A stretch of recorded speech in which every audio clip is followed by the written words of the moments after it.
Hello friends, welcome back to GK prince academy. दोस्तों, हम लोग डिस्कस कर रहे थे आपदा प्रबंधन के पॉइंट वार कुछ चीज़ें। तो उसमें पहला पार्ट हो चुका है। जिन लोगों ने वीडियो नहीं देखा है तो चैनल पेज पर जाए, आपको वहाँ से वीडियो मिल जाएंगे, आप उसमें देख सकते हैं। ठीक है, आज इस वीडियो में पार्ट 2 देखेंगे, जिसमें शुरुआत की कुछ तिथियाँ लॉन्च करने की, उन सभी को एक साथ डिस्कस करेंगे। साथ ही साथ कुछ परिभाषाएं और अवधारणाएं जो दिया गया है, ठीक है, कुछ संगठन से रिलेटेड महत्वपूर्ण टॉपिक पॉइंट होगा। ठीक है, आपदा प्रबंधन से संबंधित जो है कुछ अधिसूचना है, उनके बारे में देखेंगे। ठीक है, और कुछ ऐप और पोर्टल हैं करंट अफेयर से रिलेटेड। तो चलिए शुरुआत करते हैं इस वीडियो को। और स्टार्ट करने से पहले अगर आप लोग चैनल पर नए हैं और अभी तक सब्सक्राइब नहीं किया तो चैनल को सब्सक्राइब करिएगा, साथ ही साथ वीडियो को भी लाइक करते चलिएगा। लॉन्च शुरुआत की तिथियाँ यहाँ पे देखें तो UN international decade for disaster reduction, ये कब घोषित हुआ? तो ये घोषित हुआ था 1990 से 99 तक। ठीक है, 1990 टू 99 के मध्य जो है घोषित हुआ था। तो इसका ये आंसर हो जाएगा। नेक्स्ट पॉइंट है याकोहामा। याकोहामा स्ट्रेटजी कब अपनाई गई? तो 1994 में अपनाई गई थी। रेडियो रेडियो रेडियोलेशन रेडियोलेशन सम्मेलन कब हुआ? तो 23 से 27 मई 1994 को हुआ था। नेक्स्ट पॉइंट है भारत का सुपर साइक्लोन कब आया था? भारत में सुपर साइक्लोन जो आया था वो 29 अक्टूबर 1999 को आया था। लातूर जो महाराष्ट्र में पड़ता है, भूकंप कब आया लातूर में? तो 30 सितंबर 1993 को आया था। गुजरात भूकंप अंजार में कब आया? तो 1956 में आया था। भोपाल गैस त्रासदी कब हुई थी? तो ये 2-3 दिसंबर 1984 को हुआ था, भोपाल मध्य प्रदेश में। यूएन ने 13 अक्टूबर को आपदा जोखिम न्यूनीकरण दिवस कब घोषित किया था? तो 1989 में घोषित किया था। राष्ट्रीय आपदा प्रबंधन अधिनियम डीएमए डिजास्टर मैनेजमेंट एक्ट कब लागू हुआ? तो 23 दिसंबर 2005 को ये लागू हुआ था। ठीक है, चलिए एनआईडीएम को राष्ट्रीय दर्जा कब मिला? ठीक है, एनआईडीएम को राष्ट्रीय दर्जा कब मिला? तो ये मिला था 2005 में। ठीक है, एनआईडीएम को राष्ट्रीय दर्जा कब मिला? 2005 में मिला था। एनआईडीएम मतलब national institute of disaster management. ठीक है, राष्ट्रीय आपदा प्रबंधन जो एक्ट 2005 आया था, उसी के तहत जो इसको दर्जा दिया गया था 2005 में। एनडीआरएफ का गठन कब हुआ? एनडीआरएफ का गठन कब हुआ? तो इसका गठन हुआ था 2004 में। इसका नाम पहले था एनसीसीएफ। एनडीआरएफ का गठन कब हुआ? 2006 में हुआ।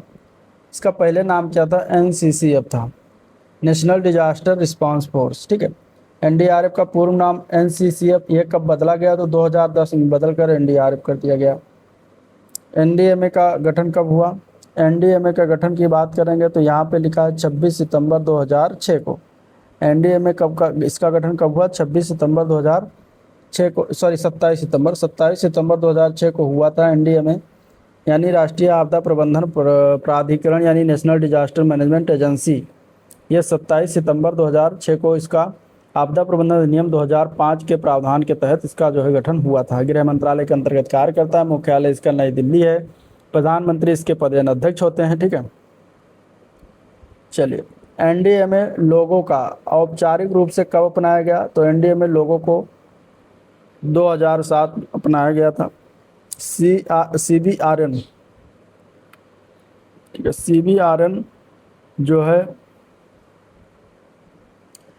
CBRN दिशा निर्देश एनडीएमए ने कब जारी किए? तो 2007 से 2009 के बीच जारी किया था। CBRN मतलब रासायनिक, केमिकल, बायोलॉजिकल, रेडियोलॉजिकल और न्यूक्लियर इसका पूरा नाम है, जो कि ये 2000 एनडीएमए ने जारी किया था इसको 2007 to 2009 के बीच। ठीक है,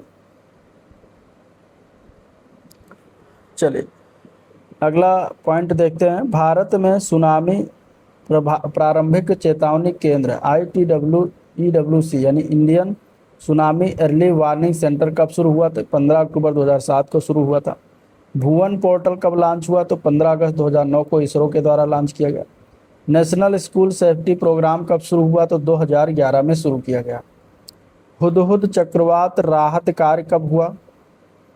तो ये 23 अक्टूबर 2014 को हुआ था, हुदहुद चक्रवात आया था। ठीक है, उत्तराखंड केदारनाथ आपदा कब घटित हुई थी? तो जून 2013 में घटित हुई थी।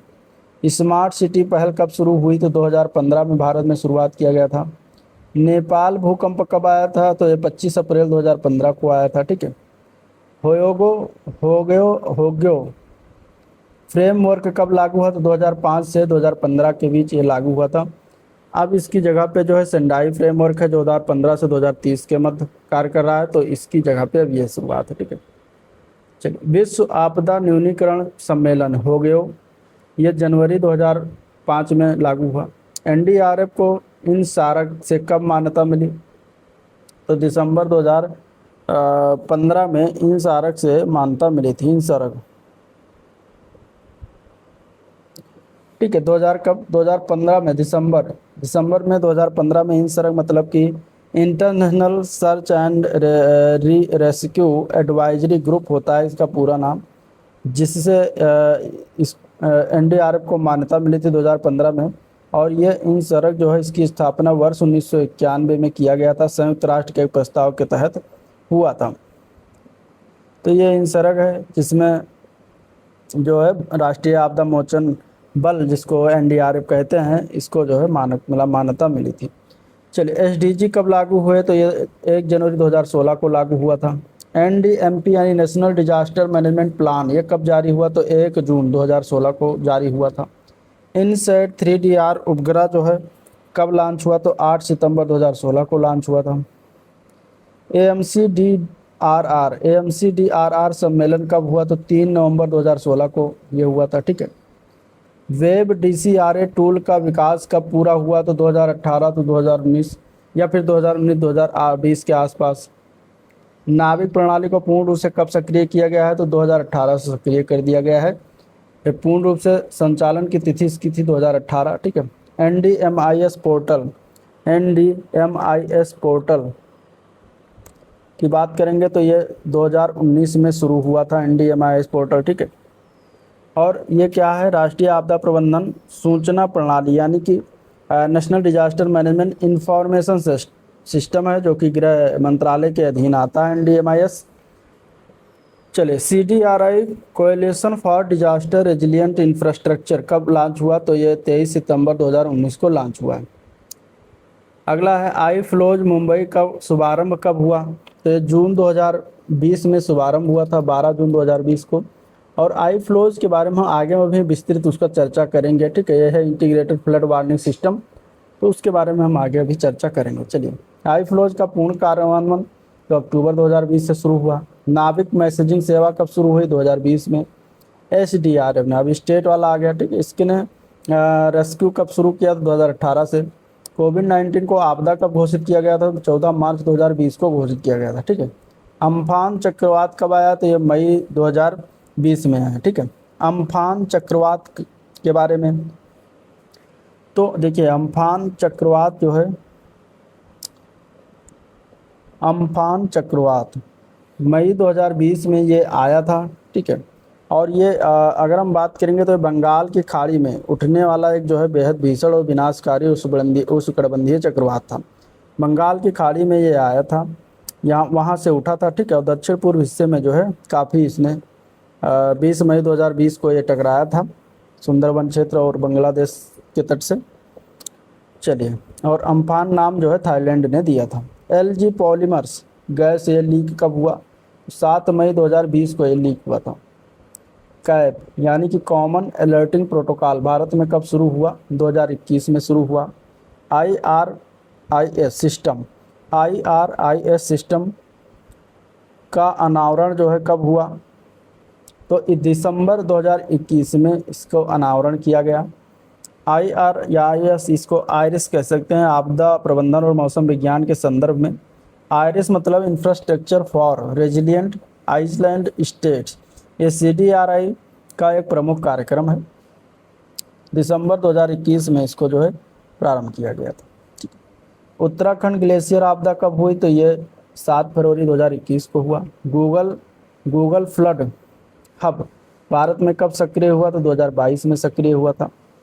सचेत पोर्टल की बात करेंगे तो ये सचेत पोर्टल को राष्ट्रीय स्तर पर कब जारी किया गया? 2023 या 11 मार्च 2023 में जारी हुआ। आदित्य L1 मिशन कब लॉन्च हुआ? तो ये 2 सितंबर 2023 को लॉन्च हुआ था, जो कि सूर्य से रिलेटेड है। ठीक है,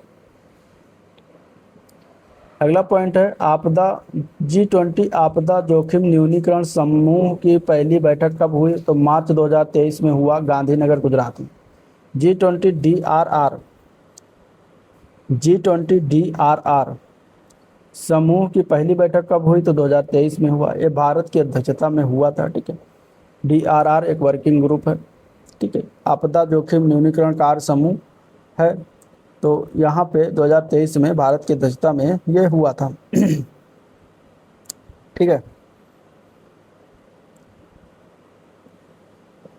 चलिए बिपरजॉय चक्रवात कब आया? तो जून 2023 में बिपरजॉय चक्रवात आया। बिपरजॉय चक्रवात जो है ये अरब सागर में आया था। ठीक है, किसमें? अरब सागर में उठा था, बेहद गंभीर और लंबे समय तक सक्रिय रहा था। ठीक है, जून 2023 में। तो अरब सागर याद रखिएगा। इससे जो है जखो बंदरगाह एक है चक्रवात कच्छ जिले में, और पाकिस्तान के कुछ तटीय जिलों के बीच ये टकराया था।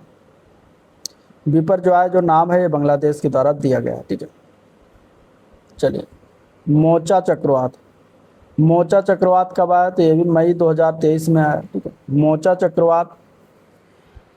चक्रवात मई 2023 में ये बंगाल की खाड़ी में आया था। ठीक है, बंगाल की खाड़ी में उठा था, और ये चक्रवात मई 2023 के दूसरे सप्ताह 9 से 14 मई के मध्य जो है आया था, जिसमें ये म्यांमार का तटीय शहर सितवे और बांग्लादेश के कुछ हिस्सों से टकराया था। ठीक है, मोचा जो नाम है ये यमन देश के द्वारा सुझाया गया था।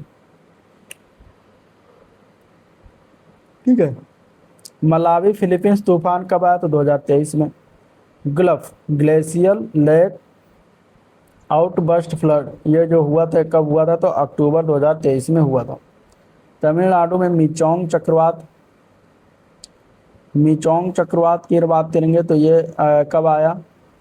तो मीचोंग चक्रवात दिसंबर 2023 में आया था। ठीक है, कब आया? दिसंबर 2023 में आया था। अब कुछ इसमें परिभाषाएं और उससे संबंधित कुछ अवधारणाएं, कंसेप्ट है, जैसे कि रेजिलिएंट इंफ्रास्ट्रक्चर। इसका मुख्य लक्षण क्या है? तो झटका और आपदा से जल्दी उबकर पुनः सामान्य स्थिति में आ जाना, उसको कहा जाता है रेजिलिएंट इंफ्रास्ट्रक्चर।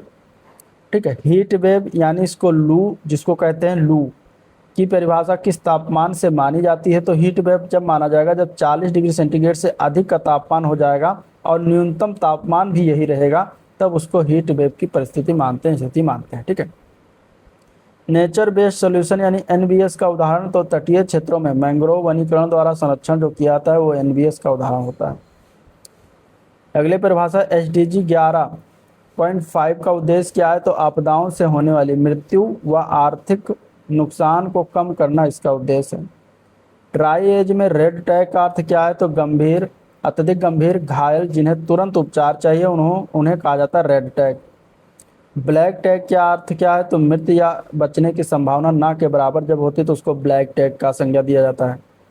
स्पॉन्ज सिटी का उद्देश्य क्या है? तो शहरों में जल भराव, बाढ़ को रोकना, ये सभी होता है स्पॉन्ज सिटी के उद्देश्य, जो कि ये चीन की एक अवधारणा है। COP21 में लॉस एंड डैमेज फंड का उद्देश्य क्या था? तो जलवायु आपदा से प्रभावित देशों को वित्तीय सहायता देना जो है ये इसका उद्देश्य है। रेड अलर्ट का मतलब अत्यंत गंभीर आपदा चेतावनी होती है। ठीक है, येलो अलर्ट की बात करेंगे तो इसका मतलब कि सतर्क रहें, वाच करें। ऑरेंज अलर्ट है, इसका मतलब कि तैयारी रखें। ठीक है, वल्नरेबिलिटी का अर्थ क्या है? तो आपदा से प्रभावित होने की जो संवेदनशीलता होती है उसको वल्नरेबिलिटी कहते हैं। हजार्ड और डिजास्टर में क्या अंतर है? तो हजार्ड एक संभावित खतरा और डिजास्टर उसका वास्तविक प्रभाव है।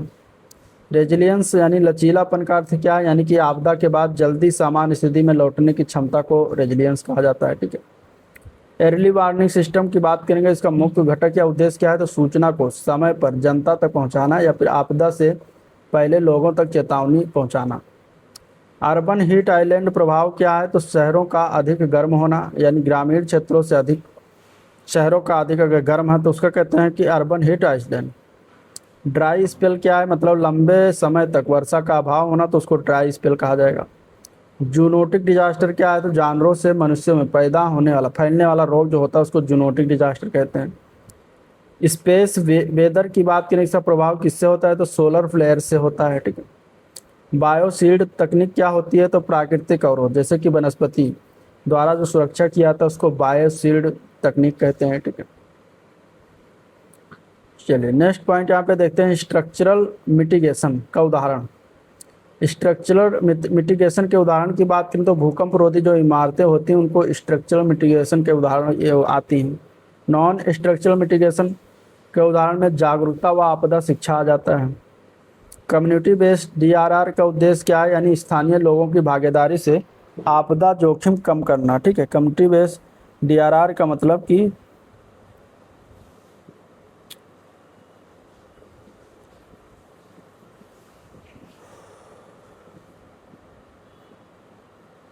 ठीक है। चलिए कम्युनिटी बेस्ड जो डीआरआर है इसका उद्देश्य है स्थानीय लोगों की भागीदारी से आपदा जोखिम कम करना। सिस्मिक सिस्मिक माइक्रोजोनेशन का क्या है, तो छोटे क्षेत्रों में भूकंप जोखिम का विश्लेषण करना। ठीक है। हजार्ड मैपिंग क्या होता है, तो आपदा संभावित क्षेत्रों का मानचित्रण करना हजार्ड मैपिंग कहलाता है। हॉस्पिटल सेफ्टी इंडेक्स एचएसआई का उपयोग किस लिए होता है, तो अस्पतालों की आपदा सुरक्षा व का मूल्यांकन करने के लिए होता है। सेंडाई फ्रेमवर्क का जी क्या कहलाता है, तो जी का मतलब होता है गवर्नेंस। ठीक है। सेंडाई फ्रेमवर्क कब तक लागू है, तो 2015 से 2030 तक लागू है। और इसमें जो जी है उस जी का मतलब है गवर्नेंस व क्षमता विकास को मजबूत करना। ठीक है। तकनीकी प्रणालियाँ एवं उपकरण की बात करेंगे तो यहाँ पे पहला दिया गया है आई फ्लोज। ठीक है। अब आई फ्लोज के बारे में जानेंगे। इंटीग्रेटेड फ्लड वार्निंग सिस्टम होता है एकीकृत शहर बाढ़ प्रणाली, उसको आई फ्लोज कहा जाता है। और ये इसकी शुरुआत हुई थी चेन्नई में, पहले हुआ था, भारत का पहला है। ठीक है। फिर मुंबई में हुआ था 12 जून 2020 को ये लॉन्च हुआ। मुंबई जो है दूसरा शहर था। मिनिस्ट्री ऑफ अर्थ साइंस के अंतर्गत एनसीसीआर आईएमडी आईआईटीएम द्वारा मुंबई के लिए जो है ये विकसित है, सॉरी इसके लिए जो है ये विकास किया गया है। और ये मुंबई के लिए एमसीजीएम के साथ ही सहयोग करता है। महत्वपूर्ण पॉइंट की बात करें तो वेब जीआईएस आधारित डिसीजन सपोर्ट सिस्टम है। 3 दिन पहले बाढ़ की चेतावनी देता है। हाई रेनफॉल साइक्लोन में मदद करता है। चेन्नई का सिस्टम इससे पहले ऑपरेशनल था 2019 के आसपास।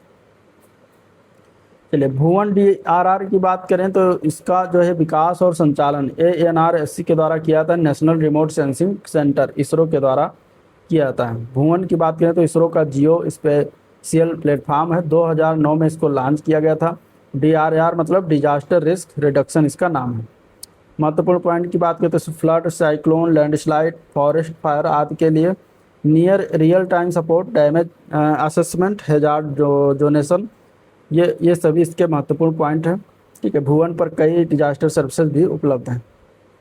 वेब डीसीआर मतलब कि web based dynamic composite risk Atlas या फिर dynamic web composite risk analysis इसका नाम है। एनडीएमए और एनसीआरएमपी यानी national cyclone risk mitigation project के तहत online real time cyclone risk assessment tool है। ये ballistic risk maps plus real time cyclone track storm surge rainfall आदि से डायनेमिक एनालिसिस करता है। कोस्टल स्टेट्स के लिए जो है ये डिसीजन सपोर्ट टूल है। डिजिटल ट्विन की बात करेंगे तो ये जो है इसकी परिभाषा क्या है, सही किसी क्षेत्र या सिटी सिस्टम का 3D डिजिटल मॉडल तैयार करना in real time near real time data से सिंक्रोनाइज करना। ठीक है। डिजास्टर कंटेंट की बात करेंगे तो flood simulation urban planning infrastructure monitoring में इस्तेमाल होता है। भारत में smart city disaster management project में बढ़ रहा है। फिर आता है एसएआर मतलब सिंथेटिक अपर्चर रडार जिसको कहते हैं। ये बादलों और मौसम के पार यानी ऑल वेदर डे नाइट ये इमेजिंग करता है, बाढ़ मैपिंग करता है, फ्लड का इंस्टेंट एक्सटेंट और डैमेज असेसमेंट में बहुत उपयोगी होता है। भारत में इसरो के रीसेट सैटेलाइट आज से जो है काम करता है। लाइडार तकनीक या लीडार तकनीक इसका उपयोग मुख्य उपयोग जो है लैंडस्लाइड मतलब भूस्खलन mapping, high resolution train modelling, slope stability analysis में जो है ये क्या होता है, उत्कृष्ट होता है। ठीक है, और फ्लड प्लेन मैपिंग करता है, फ्लड प्लेन मैपिंग करता है, और फॉरेस्ट इन्वेंट्री में भी ये सहायक होता है। ठीक है, फॉरेस्ट इन्वेंट्री में भी ये सहायक होता है। अर्थक्वेक और कोस्टल इरोजन आदि में भी ये सहायता करता है। लिडार मतलब लाइट डिटेक्शन एंड रेंजिंग, इसका पूरा नाम है, जो रिमोट सेंसिंग तकनीक होती है जो लेजर लाइट का उपयोग करके किसी वस्तु या पृथ्वी की सतह के सटीक 3D दूरियों या आकृतियों को मापने के लिए इसका किया जाता है। ठीक है, चलिए अगला इसमें पॉइंट है क्लाउड सीडिंग। क्लाउड सीडिंग की अगर बात करेंगे तो यहाँ पे देखिए उद्देश्य क्या है क्लाउड सीडिंग का, तो कृत्रिम वर्षा कर बढ़ाने के लिए सिल्वर आयोडाइड कृत्रिम वर्षा में इस्तेमाल किया जाता है। ठीक है, आदि का उपयोग करके drought mitigation, reservoir filling, hail suppression आदि के लिए इसका इस्तेमाल किया जाता है। भारत में कुछ राज्य जैसे कि महाराष्ट्र, कर्नाटक में इसका प्रयोग किया जाता है। चलिए दामिनी ऐप का काम क्या है, तो इसका सही लाइटनिंग यानी बिजली जो गिरती है उसको उसमें उपयोग करता है, उसको बताना इसका काम है। ठीक है, IMD प्लस IITM पुणे द्वारा ये विकसित किया गया है। 20 से 40 मिनट पहले ये अलर्ट करता है, GPS आधारित होता है। ठीक है, 2018 में लॉन्च किया गया था, कई भाषाओं में उपलब्ध है, किसान और खेत मजदूरों के लिए जो है बहुत उपयोगी है। चलिए अगला पॉइंट देखते हैं, emergency alert system, cell broadcast system. ये शुरू कब हुआ, तो डिपार्टमेंट ऑफ टेली कम्युनिकेशन के द्वारा ये जो है शुरुआत किया गया है, NDMA के सहयोग से C ने विकसित किया है। 2026 में नेशन वाइड रोल आउट या टेस्ट किया गया। SMS से बेहतर है, इंस्टेंट जियो टारगेट नेटवर्क कन्वर्जेशन में भी काम करता है, सचेत से ये जुड़ा हुआ है। ठीक है, सचेत ऐप की बात करते हैं। सचेत ऐप का विकास NDMA और C डेवलप द्वारा किया गया है। ठीक है, ये क्या है, तो डिजास्टर अर्ली वार्निंग ऐप है सचेत ऐप, जो जियो टारगेटेड अलर्ट है, IMD वेदर सेफ्टी टिप्स आदि इसके सभी प्रमुख जो है काम है, सभी स्टेट और यूटी में काम करता है। सैटेलाइट फ़ोन, सैट फोन जिसको कहते हैं शॉर्ट फॉर्म में, ये NDRF इसका उपयोग करती है, नेशनल डिजास्टर रिस्पांस फोर्स और अन्य डिजास्टर रिस्पांस टीम द्वारा के जो है इस्तेमाल किया जाता है। ये रिमोट एरियाज कम्युनिकेशन ब्रेकडाउन में क्रिटिकल होता है। ठीक है, NDMA SAO आदि इसको सपोर्ट करते हैं भारत में। चलिए UN spider, United nation platform for space based information for disaster management and emergency response, इसका पूरा नाम। कार्य क्या है, तो ये डेवलपिंग कंट्रीज को स्पेस बेस्ड इंफॉर्मेशन यानी सैटेलाइट डाटा उपलब्ध कराना, इसका काम सभी फेज यानी प्रिवेंशन, प्रिपेयर्डनेस, रिस्पांस, रिकवरी में, और UNOOSA के अंतर्गत 2006 में ये इस्टेब्लिश किया गया था। ठीक है, तो ये चीज़ें हो गई। अब कुछ महत्वपूर्ण संगठन हैं, उनके पूर्ण रूप देख लेते हैं ऑर्गेनाइजेशन और संगठन का, जैसे कि IMD। ठीक है, IMD का पूरा नाम क्या है, इंडिया मेट्रोरियोलॉजिकल डिपार्टमेंट। स्थापना हुआ था 1875 में, नई दिल्ली में इसका मुख्यालय है। ठीक है, ये क्या करता है, तो पूर्व मौसम का पूर्वानुमान बताना, चक्रवात और मौसम संबंधी जानकारी देता है। INCOIS, Indian National Centre for Ocean Information Service, ये 1999 स्थापना, हैदराबाद में मुख्यालय है। समुद्री सूचना सेवाएं और सुनामी पूर्व चेतावनी। CWC सेंटर वाटर कमीशन, ये 1945 में स्थापना, नई दिल्ली में इसका मुख्यालय। जल संसाधन प्रबंधन, बाढ़ पूर्वानुमान और निगरानी करना।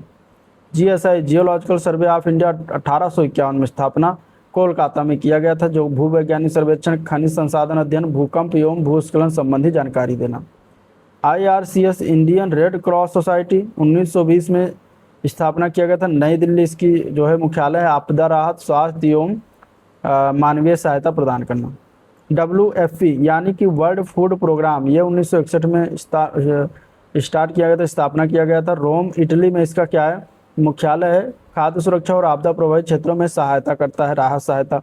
NDRF national disaster response force, 2006 में स्थापना किया गया था, नई दिल्ली मुख्यालय। राष्ट्रीय स्तर पर आपदा की खोज, बचाव, राहत कार्य करना। UP SDRF Uttar Pradesh state disaster response force की स्थापना लखनऊ में किया गया और उत्तर प्रदेश में आपदा प्रतिक्रिया में बचाव कार्य के लिए काम आता है। GFCC यानी कि गंगा फ्लड कंट्रोल कमीशन, 1972 में स्थापना किया गया, पटना में इसका मुख्यालय है। गंगा बेसिन में बाढ़ नियंत्रण व समन्वय करना।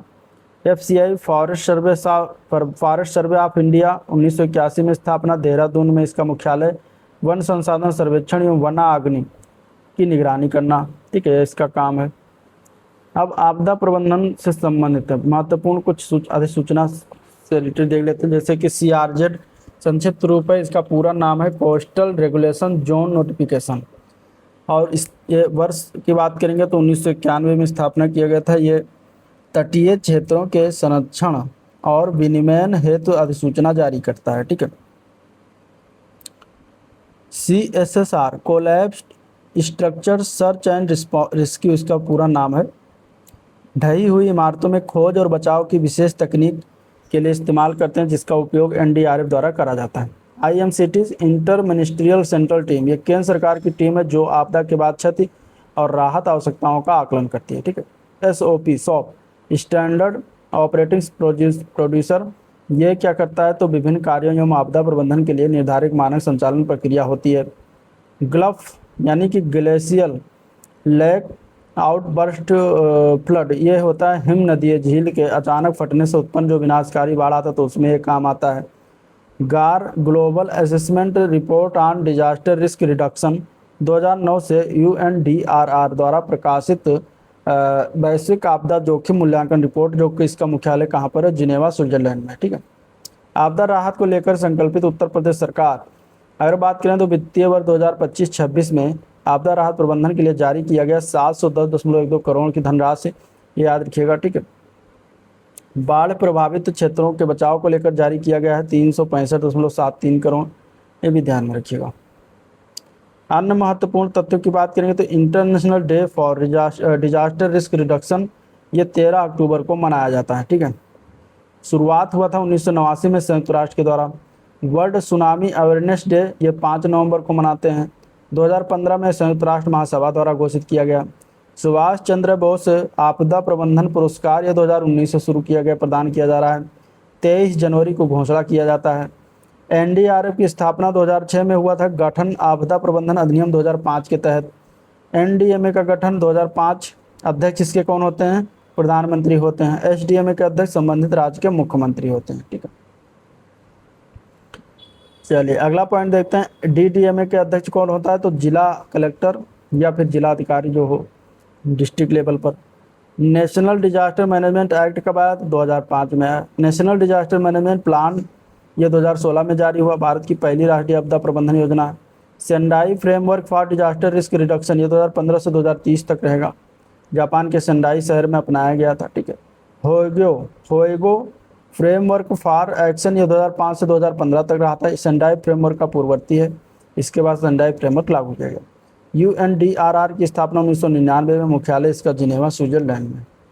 Tsunami ready programme UNESCO IOC द्वारा 2020 से वैश्विक स्तर पर प्रोत्साहित किया जा रहा है। Indian tsunami early warning centre INCOIS Hyderabad में स्थित 2007 से कार्यरत है। डॉपलर वेदर रडार DWR, ये चक्रवात और तीव्र मौसम की निगरानी के लिए रखा गया है। लाइटनिंग रेजिलियंट इंडिया कैंपेन, ये 2019 में प्रारंभ किया गया, ठीक है। दामिनी ऐप, ये बिजली गिरने की चेतावनी के लिए होता है, ठीक है, चेतावनी देती है। IITM पुणे और इसको इन कोइस से संबंधित ये पहल है। सचेत ऐप की बात करेंगे तो NDMA द्वारा पूर्व बहु आपदा पूर्व चेतावनी मोबाइल ऐप है सचेत ऐप। कॉमन अलर्टिंग प्रोटोकॉल की बात करें तो यह आपदा चेतावनी संदेशों के मानकीकरण हेतु होता है। Incident response system IRS, Bharat में आपदा प्रबंधन हेतु मानकीकृत प्रतिक्रिया प्रणाली दिया जाता है। हीट वेव की चेतावनी IMD जारी करता है। कोल्ड वेव की चेतावनी भी IMD जारी करता है। लैंडस्लाइड एटलस ऑफ इंडिया, ये GSI द्वारा प्रकाशित होता है। फॉरेस्ट फायर अलर्ट सिस्टम, ये FSI द्वारा संचालित होता है, ठीक है। फ्लड फॉरकास्टिंग CWC द्वारा तो जो है संचालित है, प्रकाशित है। Cyclone naming WMO, ESCAP panel on tropical cyclones के द्वारा, ठीक है। भारत का पहला सुनामी रेडी गांव, ये उड़ीसा का वेंकटरायपुर है, जो 2020 में आया था। भारत का पहला डिजास्टर मैनेजमेंट एक्ट 2005 में आया। National institute of disaster management NIDM, ये नई दिल्ली में स्थित है, आपदा प्रबंधन प्रशिक्षण एवं अनुसंधान का प्रमुख संस्थान है। NIDM जो है आपदा प्रबंधन अधिनियम 2005 के तहत स्थापना हुआ, ठीक है। उपकरण और मापन जो अक्सर पूछे जाते हैं उनको देख लेते हैं। जैसे कि एनीमोमीटर से हवा की गति को मापा जाता है, हाइग्रोमीटर से आर्द्रता को मापा जाता है, बैरोमीटर से वायुमंडलीय दाब मापा जाता है, रेन गॉज से वर्षा की मात्रा मापी जाती है, सिस्मोग्राफ से भूकंप तरंगों का अवलोकन किया जाता है, रिचर स्केल पर भूकंप की मैग्नीट्यूड को मापा जाता है, मर्सेली स्केल पर भूकंप की तीव्रता मापी जाती है और डॉपलर रडार से वर्षा, तूफान, चक्रवात की निगरानी रखा जाता है। सुपर इम्पोर्टेंट तथ्य की बात करें तो 23 जनवरी को सुभाष चंद्र बोस आपदा प्रबंधन पुरस्कार घोषित किया जाता है। 19 जनवरी एनडीआरएफ स्थापना दिवस है, ठीक है। और 1 मार्च अंतर्राष्ट्रीय नागरिक सुरक्षा दिवस, 14 से 20 अप्रैल राष्ट्रीय अग्निशमन सेवा सप्ताह, 13 अक्टूबर अंतर्राष्ट्रीय आपदा जोखिम न्यूनीकरण दिवस होता है, 5 नवंबर को विश्व सुनामी दिवस जागरूकता दिवस मनाया जाता है। 2004 हिंद महासागर सुनामी के बाद भारत ने 2007 में सुनामी पूर्व चेतावनी प्रणाली स्थापित किया। अब आपदा से संबंधित महत्वपूर्ण ऐप व पोर्टल की बात करें तो सचेत ऐप, ये भारत सरकार द्वारा प्राकृतिक आपदाओं और आपात स्थितियों में से सुरक्षा के लिए विकसित किया गया एक आधिकारिक मोबाइल एप्लीकेशन है। इसे राष्ट्रीय आपदा प्रबंधन प्राधिकरण एनडीएमए द्वारा लॉन्च किया गया। इसका मुख्य उद्देश्य क्या है? नागरिकों को बाढ़, भूकंप, चक्रवात, भारी बारिश और लू जैसी विभिन्न प्राकृतिक आपदाओं के बारे में समय रहते सचेत करना। इंडिया क्वेक, भारत के पृथ्वी विज्ञान मंत्रालय और नेशनल सेंटर फॉर सिस्मोलॉजी द्वारा विकसित आधिकारिक भूकंप चेतावनी मोबाइल ऐप है। इस ऐप का मुख्य उद्देश्य क्या है? भूकंप की सटीक और वास्तविक समय की जानकारी सीधे नागरिकों को के मोबाइल तक पहुंचाना, ठीक है। दामिनी ऐप की बात करते हैं तो ये भारत सरकार के पृथ्वी विज्ञान मंत्रालय और भारतीय उष्णकटिबंधीय मौसम विज्ञान संस्थान द्वारा विकसित एक मोबाइल एप्लीकेशन है। ये ऐप जो है आकाशीय बिजली गिरने से 30 से 40 मिनट पहले जो है चेतावनी देता है, जिससे लोग सुरक्षित स्थान पर जा सकें और जान माल की रक्षा हो सके। सागरवाणी ऐप की बात करेंगे तो ये जो है सागरवाणी यानी कि ये पृथ्वी विज्ञान मंत्रालय के अंतर्गत इनकोइस यानी कि भारतीय राष्ट्रीय महासागर सूचना सेवा केंद्र द्वारा विकसित एक एकीकृत सूचना प्रसार प्रणाली और मोबाइल ऐप है। इसका मुख्य उद्देश्य समुद्र में काम करने वाले नाविकों और मछुआरों को मौसम और समुद्र की स्थिति की सटीक जानकारी समय पर उपलब्ध कराना। मौसम ऐप की बात करते हैं तो मौसम ऐप जो है भारत सरकार द्वारा मौसम की सटीक जानकारी प्राप्त करने के लिए विकसित किया गया एक आधिकारिक मोबाइल एप्लीकेशन है। इसे पृथ्वी विज्ञान मंत्रालय और भारतीय मौसम विज्ञान विभाग द्वारा लॉन्च किया गया है, ठीक है। इस ऐप के जरिए आप अपने वर्तमान स्थान और देश भर के अन्य शहरों का मौसम आसानी से ट्रैक कर सकते हैं। फ्लड वॉच ऐप की बात करते हैं तो फ्लड वॉच इंडिया केंद्रीय जल आयोग द्वारा लॉन्च किया गया है, ठीक है। यह एक आधिकारिक मोबाइल ऐप है। यह उपयोगकर्ताओं को वास्तविक समय यानी रियल टाइम में बाढ़ की स्थिति, पानी के स्तर और अगले 7 दिनों तक बाढ़ के पूर्वानुमान की जानकारी प्रदान करता है ताकि लोग सुरक्षित रह सकें। राहत पोर्टल ऐप की बात करते हैं तो यह जो है उत्तर प्रदेश सरकार के राहत आयुक्त कार्यालय द्वारा संचालित एक एकीकृत डिजिटल मंच है। उद्देश्य इसका क्या है तो प्राकृतिक या मानव निर्मित आपदा के समय प्रबंधन और राहत वितरण और पुनर्वास और कार्यों को पारदर्शी और त्वरित बनाना इसका जो है उद्देश्य है। आपदा प्रहरी ऐप की बात करें तो यह उत्तर प्रदेश सरकार द्वारा नागरिकों और किसानों को के लिए जारी किया गया एक मोबाइल एप्लीकेशन है और इसकी आपदा पूर्व चेतावनी ये देता है। यह मौसम विभाग की भविष्यवाणियों के आधार पर संभावित आपदा जैसे आंधी, बाढ़ की पूर्व चेतावनी स्थानीय भाषा में यानी कि हिंदी में देता है। भुवन पोर्टल या भुवन ऐप ये भारतीय अंतरिक्ष अनुसंधान संगठन यानी कि इसरो द्वारा विकसित एक वेब आधारित जियो पोर्टल और उपग्रह मानचित्रण यानी सैटेलाइट एप्लीकेशन प्लेटफॉर्म है। ये बाढ़, चक्रवात और भूकंप जैसी प्राकृतिक आपदाओं के दौरान रियल टाइम डेटा और तस्वीरें प्रदान करके राहत कार्यों में मदद करता है, ठीक है। कुछ अन्य महत्वपूर्ण तथ्य देख लेते हैं। आपदा जोखिम का सही सूत्र क्या है तो खतरा गुणे सुभेदता भागे क्षमता, ये होता है आपदा जोखिम। तो ध्यान में रखिएगा, पूछा गया क्वेश्चन है। मॉक ड्रिल की बात करते हैं तो मॉक ड्रिल का अर्थ है किसी आपदाकालीन या संकट की स्थिति जैसे आग, भूकंप, सुनामी या युद्ध के लिए किया जाने वाला कृत्रिम या पूर्वाभ्यास है। इसका मुख्य उद्देश्य है लोगों को वास्तविक आपदा के समय सुरक्षित कर रहने और अपनी तैयारी परखने के लिए प्रशिक्षित होना। ठीक है, ये मॉक ड्रिल कहा जाता है इसको। भूकंपीय रेखा क्या होती है? तो ये भूकंप विज्ञान में समान भूकंपीय तीव्रता वाले स्थानों को मिलाने वाली काल्पनिक रेखा को समभूकंप रेखा कहते हैं। ठीक है, ये मानचित्र पर खींची जाती है और उन सभी जगहों को जोड़ती है जहां भूकंप का कंपन या तीव्रता समान रूप से महसूस की गई हो। हाइड्रोलॉजिकल ड्रॉट क्या है? तो ये एक ऐसी स्थिति जिसमें लंबे समय तक कम वर्षा होने के कारण जल निकाय जैसे नदियां, झील और जलाशय यानी कि तालाब का जल स्तर और भूजल का स्तर जो है सामान्य से काफ़ी नीचे गिर जाता है। भारत के साइक्लोन मैन के रूप में प्रख्यात जो मौसम वैज्ञानिक हैं उनका नाम है डॉक्टर मृत्युंजय महापात्र को जाना जाता है। ठीक है, ये कौन है? साइक्लोन मैन के नाम से प्रख्यात। वो भारतीय मौसम विज्ञान IMD के प्रमुख हैं और अपनी सटीक चक्रवात पूर्वानुमान प्रणाली के माध्यम से लाखों लोगों की जान बचाने के लिए प्रसिद्ध है। भारत में सुनामी पूर्व चेतावनी प्रणाली जो कि ITEWS की स्थापना 15 अक्टूबर 2007 को किया गया था। इसे 2004 की विनाशकारी हिंद महासागर की सुनामी के बाद विकसित किया गया था। मुख्यालय की बात करें तो यह प्रणाली इनकोइस भारतीय राष्ट्रीय महासागर सूचना सेवा केंद्र हैदराबाद से संचालित होती है। ठीक है, हैम रेडियो यानी एमेच्योर रेडियो। हैम रेडियो या फिर एमेच्योर रेडियो का उपयोग मुख्यतः आपातकालीन स्थिति, प्राकृतिक आपदा और शौकिया संचार के लिए किया जाता है। यह बिना इंटरनेट और मोबाइल फ़ोन के रेडियो तरंगों के माध्यम से दुनिया भर में अंतरिक्ष में संपर्क स्थापित करने का एक लाइसेंस प्राप्त माध्यम है। चलिए, हीट वेव के मानदंड यानी लू जिसको कहते हैं अपने उत्तर भारत में, तो इसके कुछ मानदंड हैं, इसको जान लीजिए, पूछा जा सकता है। मैदानी इलाकों में अगर देखें तो तापमान अगर 40 डिग्री सेंटीग्रेड या उससे अधिक हो, ठीक है, तो उसको माना जाएगा कि हीट वेव की स्थिति है। और न्यूनतम तापमान भी 40 डिग्री सेंटीग्रेड हो। पहाड़ी इलाकों में ये चीज़ें 30 डिग्री सेंटीग्रेड या उससे अधिक हो जाती हैं। तटीय इलाकों में 37 डिग्री सेंटीग्रेड या उससे अधिक हो तब हीट वेव माना जाता है। यह मैदानी क्षेत्र का सामान्य ताप 40 डिग्री सेंटीग्रेड या उससे कम है और वास्तविक तापमान सामान्य से 4.5 डिग्री से 6.5 डिग्री सेंटीग्रेड अधिक हो तो हीट वेव घोषित होती है। यदि तापमान सामान्य से 6.4 डिग्री सेंटीग्रेड से अधिक बढ़ जाता है तो उसे ही गंभीर हीट वेव की संज्ञा दी जाती है। ठीक है, कोल्ड वेव क्या है? शीतलहर के मानदंड देख लेते हैं।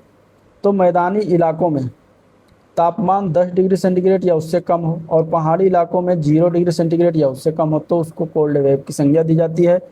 उसमें कंडीशन यह है कि यदि तापमान अपने सामान्य स्तर से 4.5 डिग्री से 6.5 डिग्री तक गिर जाता है तो कोल्ड वेव होती है और यदि गिरावट 6.5 डिग्री से नीचे हो जाए, ज़्यादा हो जाए तो उसे गंभीर कोल्ड वेव के अंतर्गत माना जाता है। आपदा प्रबंधन में ट्राई एज का अर्थ है, ट्राई एज ऑप्शन आया था, अभी शब्द आया था, तो इसमें आपदा प्रबंधन में ट्राई एज एक फ्रांसीसी शब्द ट्रायर से आया जिसका अर्थ है छांटना या वर्गीकृत करना। यह एक आपातकालीन प्रक्रिया जिसके तहत बहुत अधिक घायलों या पीड़ितों के होने और चिकित्सा संसाधन सीमित होने पर पीड़ितों की चोट की गंभीरता के आधार पर उनके इलाज की प्राथमिकता तय किया जाता है। भूकंप की तीव्रता मापने के उपकरण की बात करेंगे तो उसमें रिक्टर स्केल आता है। ये एक गणितीय पैमाना है जिसका उपयोग भूकंप की तीव्रता या फिर उससे निकलने वाली ऊर्जा को मापने के लिए किया जाता है। उसी के अंतर्गत एक मर्केली स्केल है जिसमें मर्केली स्केल की बात तो भूकंपीय पैमाना जो भूकंप द्वारा उत्पन्न ऊर्जा के बजाय पृथ्वी की सतह पर हुए भौतिक नुकसान और प्रभावों को मापता है। इसे 1 से लेकर 12 तक के रोमन अंकों में दर्शाया जाता है, जहां कम संख्या होती है हल्के झटके और अधिकतम संख्या जो होता है वो पूर्ण विनाश को दर्शाती है।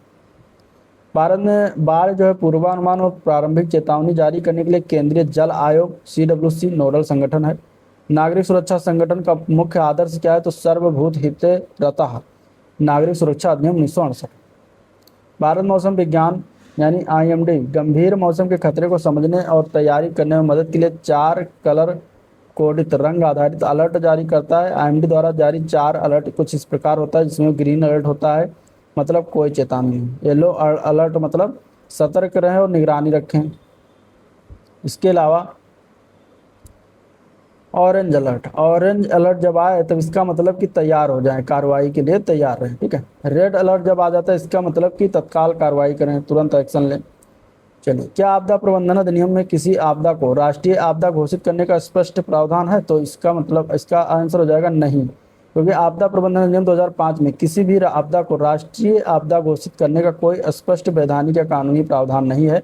कानूनी प्रावधानों का अभाव की बात करें तो केंद्र सरकार ने विभिन्न अदालत एवं मंच पर यह स्पष्ट किया है कि भारत में किसी भी प्राकृतिक या मानव निर्मित आपदा को राष्ट्रीय आपदा घोषित करने का ना तो कोई कार्यकारी प्रावधान है, ना ही कोई कानूनी का।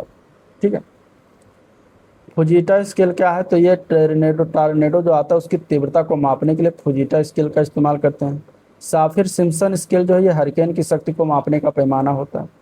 एनडीआरएफ में शामिल हुआ महिलाओं का पहला बैच जो था, महिलाओं का पहला बैच जनवरी 2021 में शामिल किया गया था और इनकी पहली टीम उत्तर प्रदेश के गढ़ मुक्तेश्वर में तैनात किया गया था। आपदा प्रबंधन में हस्तक्षेप का सही क्रम तो पहले रोकथाम, फिर शमन, फिर तैयारी, फिर प्रतिक्रिया, फिर पुनर्प्राप्ति, इस तरीके से इसका जो है क्रम होता है। मिलाने को आ जाएगा तो उसको याद रखिएगा। वित्तीय वर्ष 2025-26 में आपदा और राहत प्रबंधन के लिए जारी किए गए 710.12 करोड़ रुपए की धनराशि जो है जारी किया गया, जिसमें बाढ़ प्रभावित क्षेत्रों के लिए बचाव के लिए जारी किए गए सर्वाधिक 365.73 करोड़ रुपए है। यूपी आपदा प्रबंधन पर 410 करोड़ रुपए खर्च होंगे। फसलों के नुकसान पर किसानों को तुरंत मुआवजा दिया जाएगा। मुख्य सचिव ने बैठक के लिए आपदा प्रबंधन संबंधित 31 परियोजनाओं को मंजूरी दी है। स्वीकृत परियोजनाओं में मानव वन्य जीव संघर्ष को कम करने के लिए 34.75 करोड़ रुपए दिए गए। अयोध्या में बाढ़ शरणालयों के निर्माण के लिए 19.3 करोड़ दिया गया। वाराणसी में घाटों पर फ्लोटिंग बैरियर का निर्माण पर 5.28 करोड़ रुपए का व्यय हुआ।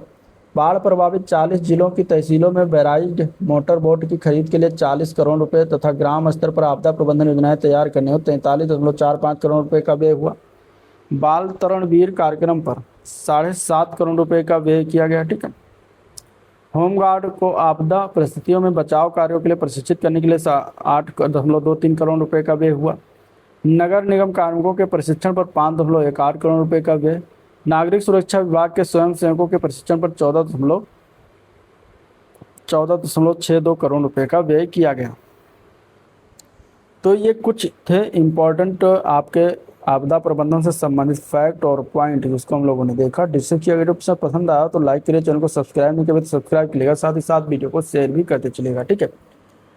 और आपदा प्रबंधन का ये पोर्शन होता है समाप्त। तो इसमें कुछ आपके धाराएं रह गई होंगी, जो कि धाराओं को आप लोग कहीं से भी पढ़ सकते हैं, उसमें कोई बड़ी बात नहीं है।